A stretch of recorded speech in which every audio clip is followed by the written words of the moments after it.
it's painful to understand how much of what you're doing isn't productive. So I'll give you an example. So I've done this a couple of times with classrooms full of students. Usually when I'm lecturing about career development, say, okay, how much time do you waste? So then I get the class to vote. How many of you waste 10 hours a day? It's like 10% of the kids will put up their hands.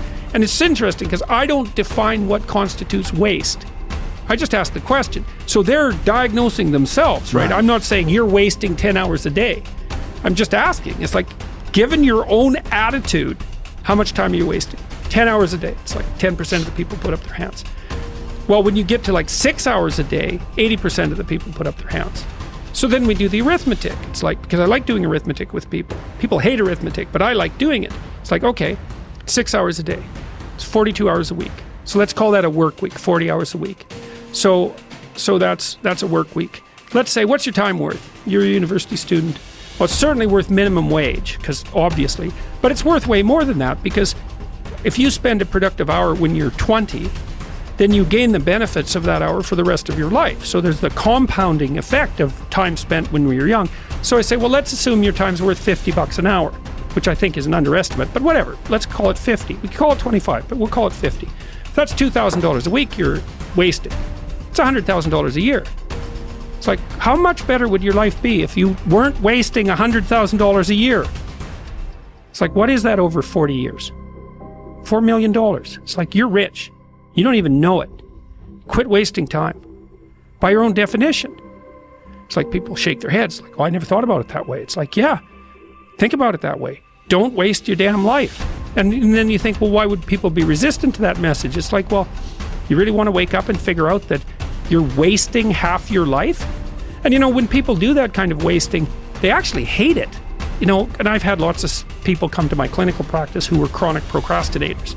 You know, and so they're watching YouTube videos, say, but not ones that are good for them, although sometimes they will do that, but just browsing in that kind of mindless way that you do when you're not paying attention and you're trying to kill time.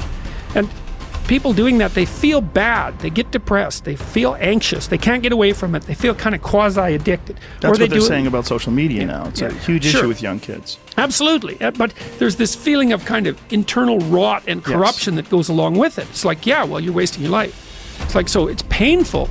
It's painful to recognize that. Then it's painful to think, oh my God, look how undisciplined I am. I don't know anything. I can't use a schedule. I can't stick to a calendar. I don't have any aims. I don't know anything about the world, right? And maybe there's a part of me that's bitter because I haven't got everything already, and I'd just like to say, to hell with it. That's the recognition of the Jungian shadow. It's like, that's what makes you vicious and untrustworthy. All of that. No one wants to look at that, and no bloody wonder. But hey, the alternative is worse.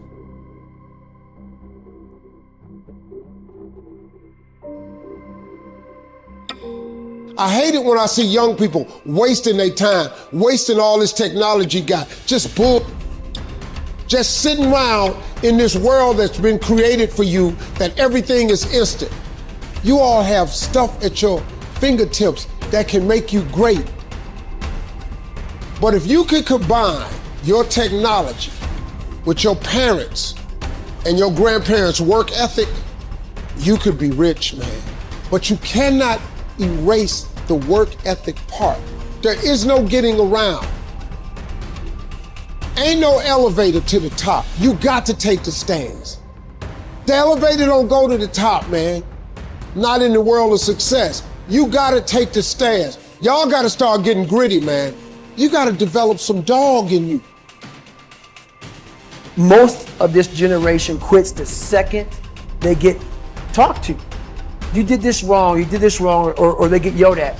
It's so easy to be great nowadays because everybody else is, most people are weak. This is a softened generation. So if you have any mental toughness, any ability, if you have any fraction of self-discipline, the ability to not want to do it but still do it. Play the long game. Aim for legendary. Say, I want to have the guts and the grit and the acumen and the mindset and the capability and the commitment to create enduring success. Be the person who is up reading, listening to the podcast, writing in your journal, setting your goals, focusing on your intentions. As you become more successful, become more humble. As you become more successful, work even harder. As you become more successful, care even more about your product. As you become more successful, learn even more. Dedication, hard work. Dedication, hard work. I'm a one-man army. The world can go against me. I'm still coming on top. I need you to go harder than you've ever gone before. I need you to be more dedicated than you've ever been before. Life's one big fucking head game. You play with yourself. If you lose, it's because you allow life to get in your fucking head. It's you. You've got to make it your personal business to make it happen. And you've got to resolve within yourself that I'm the one. I'm the one to make this happen. I'm the one to become successful. I'm the one. I'm the one. No matter how bad it is or how bad it gets, I'm going to make it.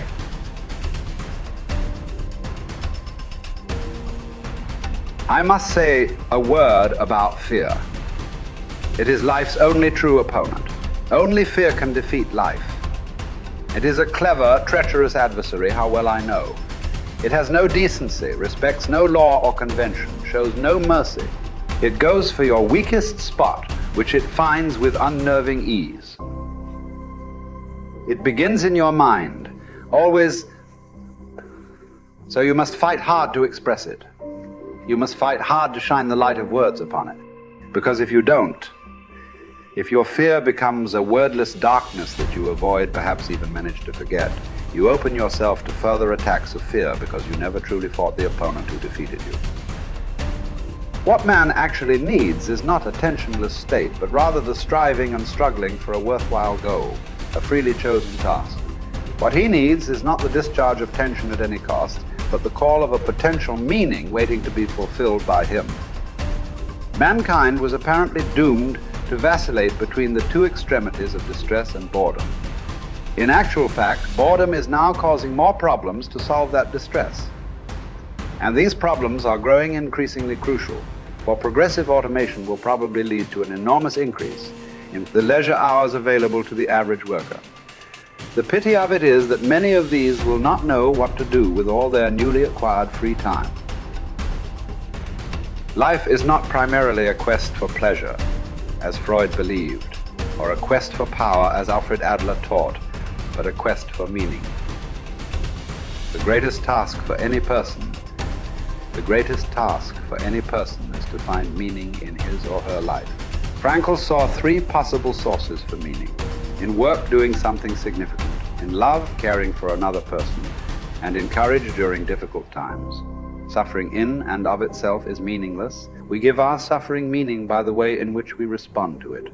At one point, Frankl writes that a person may remain brave, dignified, and unselfish, or in the bitter fight for self-preservation, he may forget his human dignity and become no more than an animal.